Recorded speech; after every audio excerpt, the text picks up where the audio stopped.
Story 1. So, quick background. I live close enough to my mother that we attend a cross-fitness class together every Saturday. It's fun and gives us time to bond. The class is an hour long, and at the beginning, we grab mats and weights.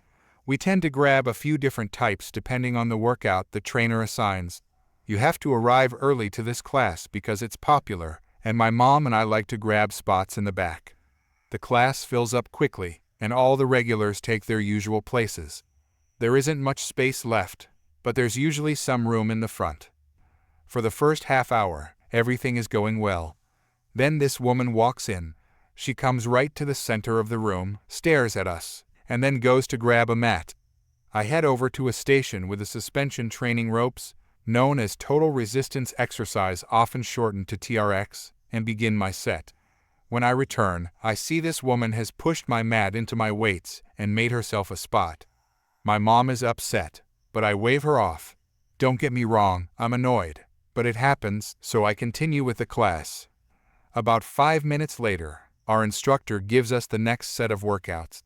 I finish my workout on the mat and notice there is a free suspension training station. If you don't know what it is, it's basically a rope system attached to the wall that you use for different exercises. As I'm pushing through a set, someone taps me on the shoulder. It's this woman. She says, "You finished 10, I counted. Stop hogging." First of all, I did not. Secondly, our instructor has us go through the sets twice in each round, so I was planning to complete another set. Thirdly, there was an available station right next to me. I point out the free one, but she rolls her eyes and makes a snarky comment about how I wasn't being mindful of other people. Then she demands that I show her how we are supposed to do the workout. I quickly demonstrate my form, and just then, Mike, the trainer, comes by. She gives me a smug look and says, "Good, someone is finally doing their job around here." I just shrug it off and try to finish my set in peace. I return to my workout and don't have any further issues with her until the end of class. At the end, our instructor hands out wipes for us to clean the mats before returning them. My mom was putting the weights back while I was wiping down our mats. As I'm cleaning, suddenly, a mat is thrown down at me and lands on my hands. I'm on my hands and knees, so I look up, and sure enough, it's this same woman again. She's smugly looking down at me, throws her wipe on the ground, and begins to walk away. I get up, take her mat, and hand it back to her. Me, "Excuse me, that's not where you leave them." Her, "What? You're cleaning them. You need to clean mine." Me, "Yeah, just this one and mine. What makes yours special?" Her, "She's my mom." Me, "That doesn't matter. It's your responsibility to clean yours." I was honestly floored at the idea that she thought I worked there. I can only assume it's because I'm working on losing weight. I'm not severely overweight, but I certainly don't have a trainer's body. Me, "I don't work here." Her, "Stop being difficult. It's clear you work here." Me, "What?" Her, "You clearly work here. I can see your uniform. Plus, you were helping that woman the whole time." For the record, my so-called uniform was black leggings and a black tank top, exactly what most people wear to a fitness class. There wasn't a uniform at all. I pick up my mat and my mom's and say, "I do not work here. Leave me alone." At that point, she starts shouting the instructor's name, and he comes over, with my mom right behind him. She had seen some of this and was pretty much over this woman's nonsense. Mike, on the other hand, had no idea what was going on, but he could tell from my face that I was irritated. "Mike, what's going on?" Her, "You need to fire this woman. She is refusing to clean my mat and spent the whole lesson ignoring me." Mike, who now clearly understands why I'm upset, says, "She doesn't work here, but I can clean your mat. I also should tell you that in the future, we don't clean mats for participants." At this point, the woman huffs out and marches downstairs. I think that's the end of it until my mother and I head down and see her yelling at the front desk. When she spots me, she points and says, "Her, get that girl fired." The front desk worker is this pretty innocent-looking kid, probably still in high school. He calmly says, "She doesn't work here, ma'am." At this point, her face turns as red as it could get. She lets out another yell and then storms out. My mom made us wait inside until she left the parking lot. Honestly, that was probably for the best. 5. This time, my mother was the one at fault. As I mentioned earlier, she is extremely religious and believes in everything the Bible teaches. For example, the Bible says that a follower of Jesus Christ should give away 10% of their income to charity or people in need. My mother followed this faithfully, even when our own family desperately needed every bit of money we had. She would put 20-pound notes into the church donation envelopes every weekend, even though we were struggling financially as a household. On top of that, she would send money back to Africa to her extended family and friends, even though she knew we needed that money for ourselves. The most frustrating part was that she would buy second-hand electronics, like laptops and tablets, and then mail them overseas to people in Africa just because they asked for them. This behavior gave people out there the impression that we were rich or well off, which could not have been further from the truth. In fact, I even had 2 random people from Africa send me messages on Facebook Messenger, asking me to send them presents, simply because they thought we had more than enough. Just writing down these stories makes me feel upset and frustrated all over again. Story 2. I am originally from Zambia, but I migrated to the United Kingdom legally at the age of 5 years old. I am one of 4 children, and as I grew up, I began to realize just how entitled and selfish some African parents can be. I, now a 30-year-old male, and my older brother, who is sadly no longer with us, may he rest in peace, were the ones who were used and taken advantage of the most. I will give examples of times when I believe my parents behaved unfairly. 1. Growing up as a family of 6, money was always tight. To be fair to my parents, they worked very hard, and they never let us go to bed hungry. They always provided us with what we needed. However, there was one time when my father used me to save himself from embarrassment. We often bought takeaway food because many times my parents did not have the energy or time to cook, as they both worked full-time. One evening, my father purposely took me along with him to the chip shop.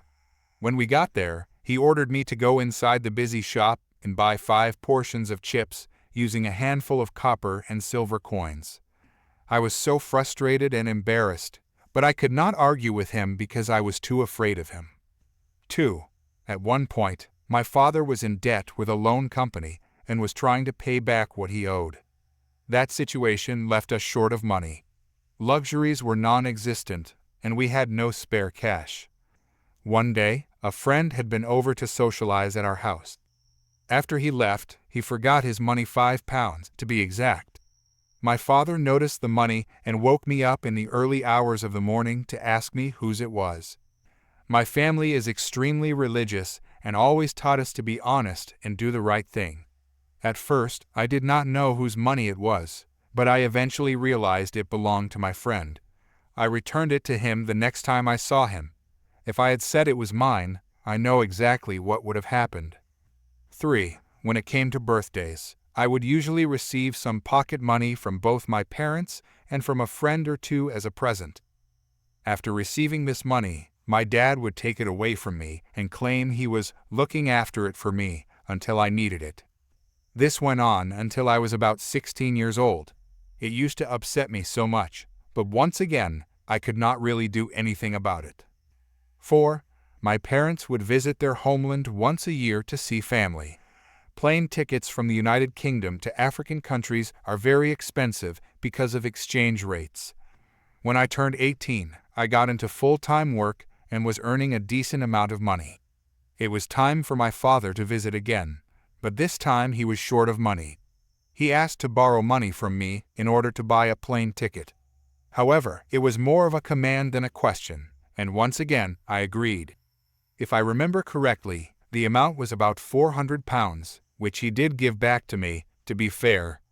Another time he visited Zambia, he asked if he could borrow a wristwatch because he did not have one. I let him use one of my cheaper ones, as he promised he would return it. When he came back, I asked for it, and he aggressively replied that he had given the watch away to someone just like he had once given away a fitted suit that my mother had bought for him, because he believed someone else needed it more than he did. Giving away a gift that someone bought for you is quite disappointing. But I could not even argue with him about the watch because I was too afraid of him at that age. Years later, I started confronting my parents about some of these incidents and many more, which are not listed here where they had used me for their benefit. I confronted my dad about the watch situation, and he slipped up and admitted to me that he still had the watch I had lent him. This made me even more upset because he had lied to me simply because he wanted to keep the watch for himself. Story 3. After work, I walked to the bar to meet some friends for drinks. My bladder was acting like it was the size of a walnut, so I had to keep going back and forth to the washroom, passing a party of 4 at a table each time. On the return of my first washroom trip, I heard something like, "Come here, you," from a woman who looked as though she had just dipped her head in a bucket of makeup. Her lack of manners did not deserve a response, so I ignored it and kept moving along. On my second trip to the washroom, since I hadn't gotten it all out, this woman suddenly grabbed my arm, digging her nails in while pulling me close. She repeated the same words 4 times while tapping her glass with the nails of her other hand.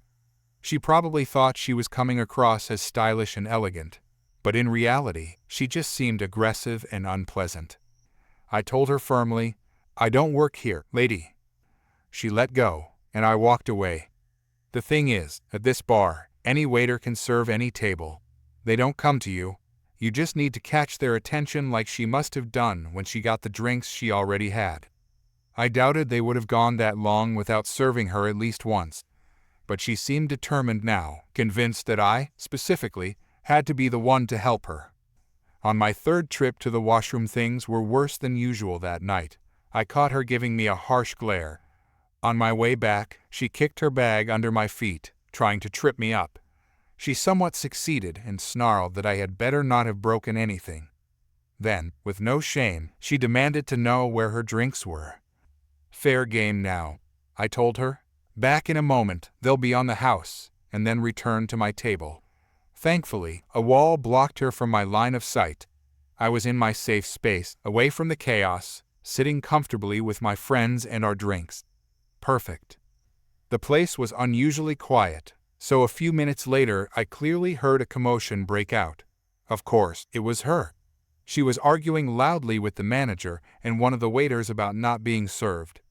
She insisted that the waiter had promised her free drinks and threatened to leave if they weren't brought to her. The manager spoke in a soft tone, so I couldn't make out his words, but her loud, obnoxious voice carried through the whole room. A storm was brewing. I sat there waiting, but I couldn't hold it any longer. I had to make yet another washroom trip. I took a different route, hoping to avoid her. But when I came back out, she noticed me. She gripped her drink so tightly it looked like she wanted to crush it as though it were some kind of trophy. Her eyes locked on me like she was on a mission. Looking like a rather unpleasant meerkat on the lookout, she was clearly ready to cause trouble. I decided, "Oh, forget it," and walked past her table at speed, pretending I was rushing to explain myself. But instead, I zoomed by with a big, goofy, vacant smile. It was like trolling in real life. Then came the explosion. She grabbed a large jug of ice from the table and hurled it at my back, shrieking in what looked like some kind of wild, chaotic display. It struck me, and while I wasn't injured, the shock made me stumble and fall. The manager came rushing over. By now, sweat was pouring down her face, and the makeup she had layered on was starting to blend together. Her temper looked like it was pushing blood pressure numbers through the roof. She was screaming, determined to get what she wanted. An older woman nearby spoke up, saying something like, "She just threw the jug at him for no reason and demanded he buy her a free drink." That was close enough to the truth and only made her look even more unhinged.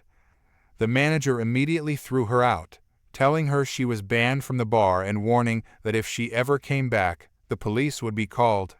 That only made her more hostile, and she started making threats, claiming that her boyfriend's yes, plural would come down to deal with the situation. The manager calmly asked her to confirm whether she was making a physical threat. Grinding her teeth, she stomped out, struggling to keep balance in her heels. She walked with an exaggerated alpha strut, but looked like she was tearing her ankle with each step, possibly even considering a trip to accident and emergency afterward. The manager came back to me and apologized. I told him it was fine, it wasn't his fault, and he handled it well. She was simply out of control. Then he offered, "Can I get you and your friends around? It's on the house." At that moment, during those first few sips, I swear I could taste justice. It had earthy tones, with a hint of citrus, and the faint aroma of a courtroom mixed with elderflower.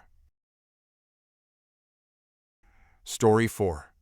This story happened quite a long time ago, but it came back to my mind recently when I was watching one of YouTube's older videos. In that video, someone was sharing a story about having the same bone condition that I do. I can't remember the exact medical name for it, but it's the type of condition that makes your feet bend inward and forces you to wear very uncomfortable insoles. On top of that, I also have a bad knee injury. Years ago, I fell down a flight of stairs, and ever since then, my knee has given me trouble. Some days it's manageable, but on bad days, it makes me limp noticeably. Combined with my condition, where my feet point inward, it causes me to walk in a way that sometimes looks as if I'm very unsteady or even intoxicated, even though I'm not. One day, I was walking through my local park on the way to the supermarket when two children and their mother came up behind me. They immediately began laughing at me and the way I walked. At first, I tried to ignore them, but this mockery went on for several minutes. Then the situation escalated from mild teasing to something far more serious in an instant. Out of nowhere, one of the children ran up and kicked the back of my leg very hard. A sharp wave of pain shot up my leg, and I lost my balance, falling to the ground because I couldn't support myself on my already injured knee. As I tried to get up, the two children only laughed harder, mocking me as I struggled on the ground. To make matters worse, their mother suddenly told them to take my watch, which at the time was an Apple Watch, claiming I was faking my injury. As the children bent down to try and grab it, I instinctively lashed out, hitting one on the cheek, before managing to prop myself up against a fence for support. That's when the mother completely lost control. She rushed at me and started clawing at my face with her sharp acrylic nails. At that point, I had no choice but to swing my fists defensively, just trying to get her away from me. Thankfully, a random man who I still think of as my hero to this day saw what was happening and ran over. He pulled the woman and her children away from me before things got even worse. By then, my face and hands were bleeding badly. What I didn't realize until later was that during the initial kick, my knee had shifted again, causing even more damage. I had to be put in a cast for several months. The only reason I didn't feel the full extent of the pain at the time was because of the overwhelming rush of adrenaline running through my body. Even now, I have a scar near my eye from her nails, as well as permanent knee damage. In the aftermath, my parents decided to take legal action against the woman for assault and attempted theft. The case went to court, and we won, largely because of the overwhelming evidence against her and her poor attempts at lying. She was ordered to pay £540 in damages and serve 50 hours of community service. Story 5. So this all happened years ago when I was still in college. I worked for a delivery joint.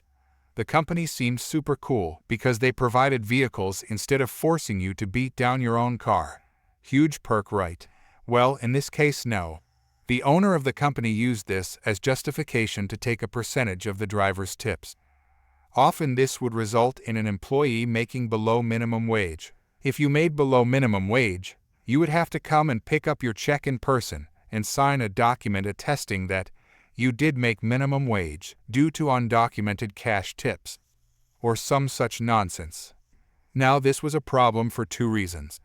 Number one, in the state I was in, employee tips belonged to the employee unless part of an employee tip pooling agreement.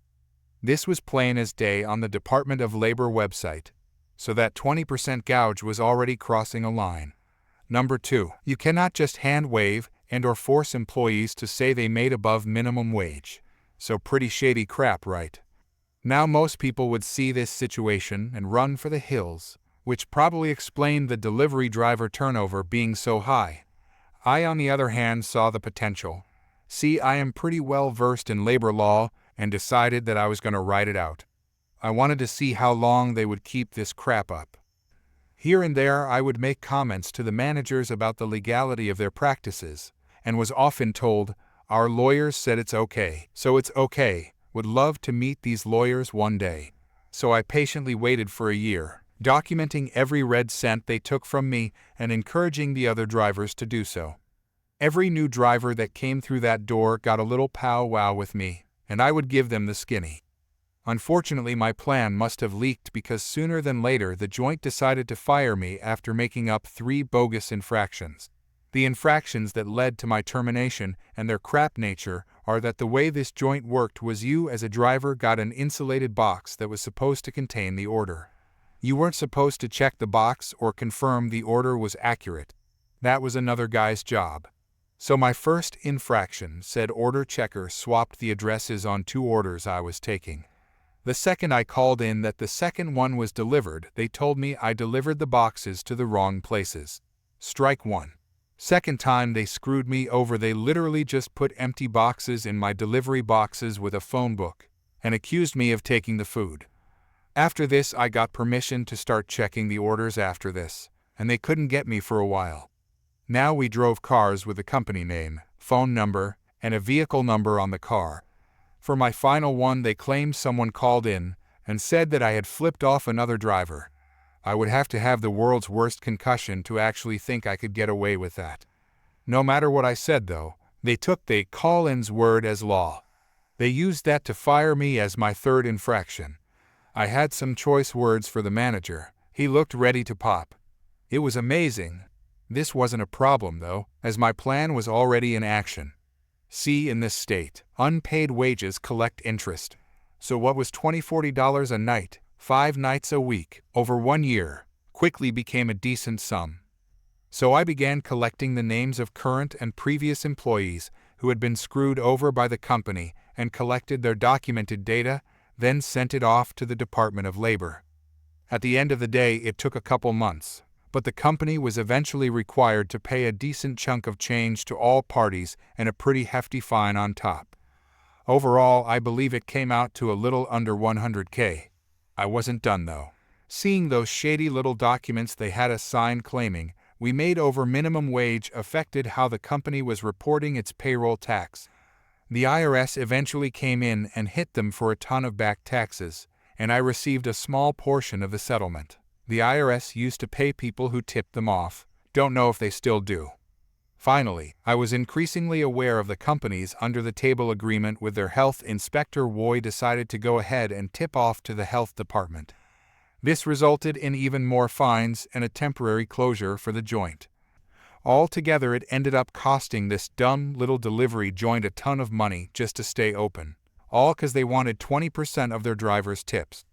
The moral here is this: know your labor laws. It's degenerates like these who profit off the ignorance or fear of a workforce.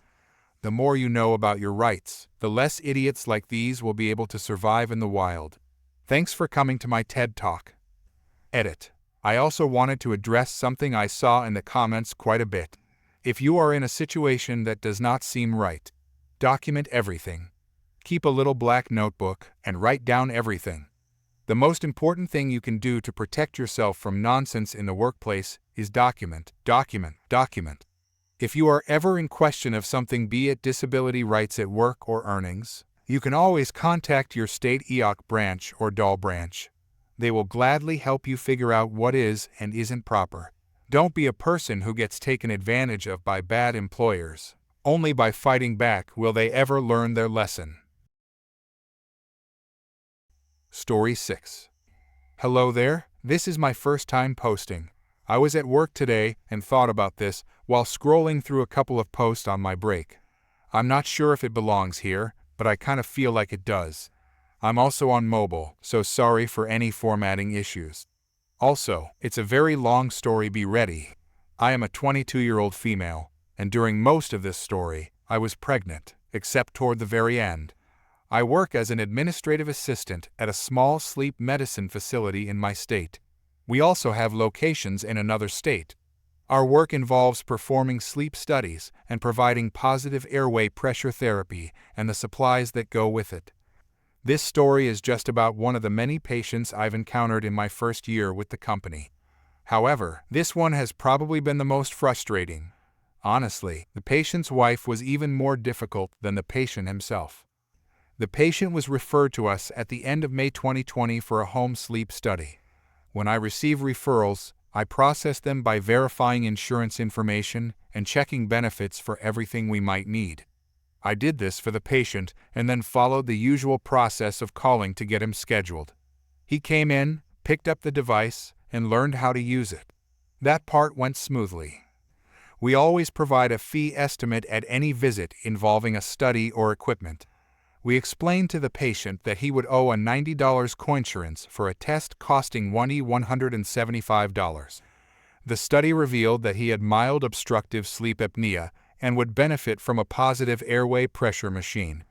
His insurance denied a titration study since his condition was mild, and he could use an automatic positive airway pressure machine instead.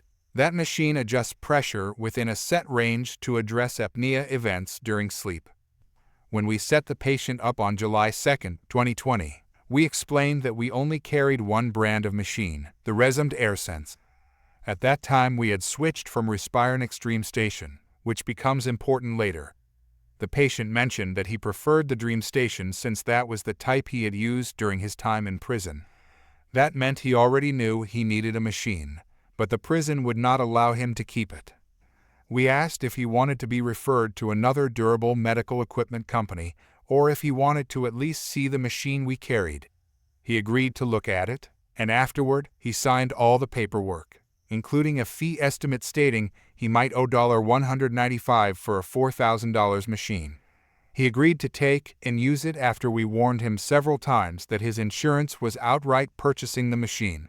That meant he could not return it, and his insurance would only cover a new one every 5 years unless the machine broke beyond warranty. Even then, it usually requires fighting to get a replacement. He left that day with the machine, and we thought everything would be fine. We were wrong. About 25 days later, at the end of July, still within the 30-day mask exchange period, the patient called after 3 p.m. That's when my coworker, who is also the location manager, had already gone home. I was alone for the last 2 hours until closing. I was still learning many of the rules at the time, though I knew the most important ones. The patient called to say he hated the machine and wanted to return it. "Sir, I am sorry, but I show here that your insurance has purchased the machine, and we cannot take it back. You own it," I explained. The patient, now noticeably upset, said, "You all told me I could return it in 30 days. I was never told this." "That 30-day policy applies to mask exchanges," I explained. "I have 2 signed forms showing that you understood once purchased, the machine could not be returned.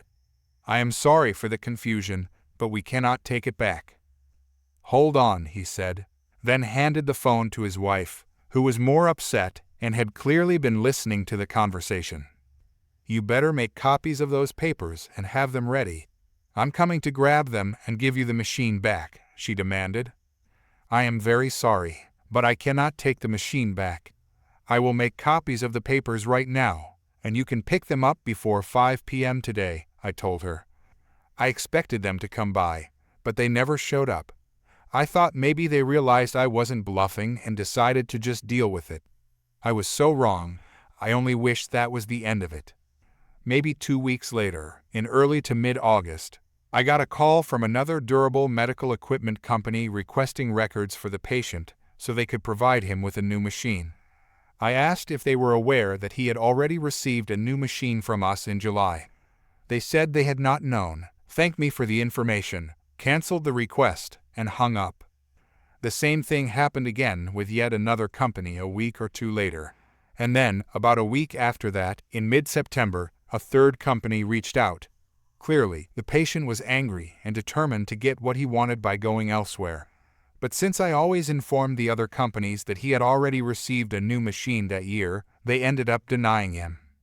The last company, however, said they still wanted the records and would investigate the reason the patient was requesting a new machine, even though I had already explained the situation. I thought maybe that would finally be the end of it. Unfortunately, I was wrong again. About a month and a half later, they pulled another move, one that was even more frustrating. This was at the end of October 2020, right before I went on maternity leave. It was a month earlier than expected, since I had to have an emergency C-section. I was very pregnant at that point and really didn't want to deal with stress, especially since I'd had high blood pressure for most of the pregnancy. But then the patient and his wife called their insurance company, one of the major private insurers, and one of our biggest contracts, and complained. They claimed that we had scammed them, forced them into taking a machine they didn't want, and then refused to let them return it, even though we had supposedly told them they could within 30 days. The wife was especially angry and took over the conversation, telling the insurance representative her side of the story.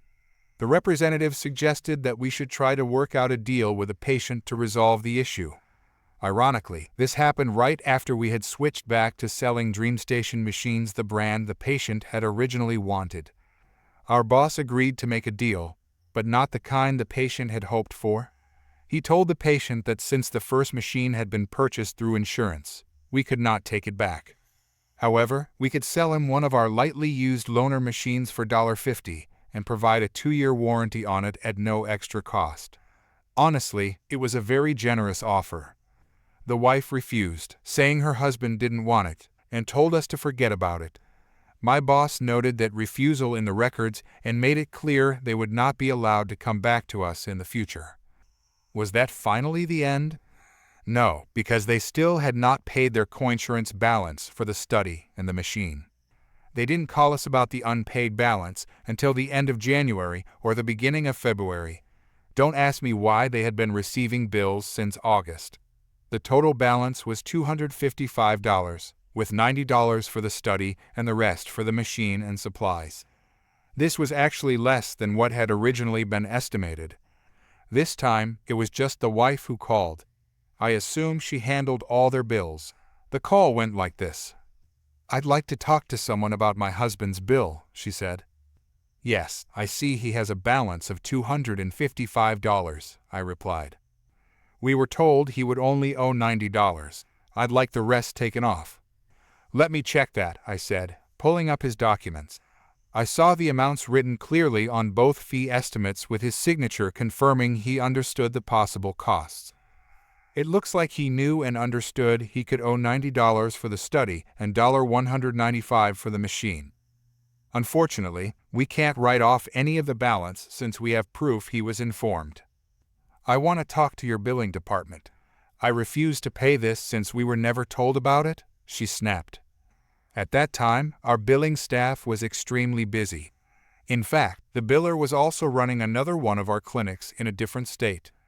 But the wife already knew our billing process inside and out. "I'm sorry, ma'am," I said, "but I can transfer you to my manager if you'd like.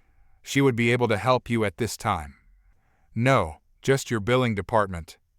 "Well, I can only send a message to our biller right now, since they're located in another state. With the time difference, they may already be out of the office." "Fine," she said before hanging up. I sent a message to our biller, who, as I suspected, was already out of office. She got back to the wife the next day and told her exactly what I had explained. When the patient and his wife were finally warned that if they refused to pay, the bill would be sent to collections, they went ahead and paid it. Thankfully, we haven't heard from them since. I still wonder, though, why the wife refused to speak with a manager but insisted on billing only. I guess I'll never know. Thanks for reading. Sorry, it's such a long story, but I really had to get all of that out.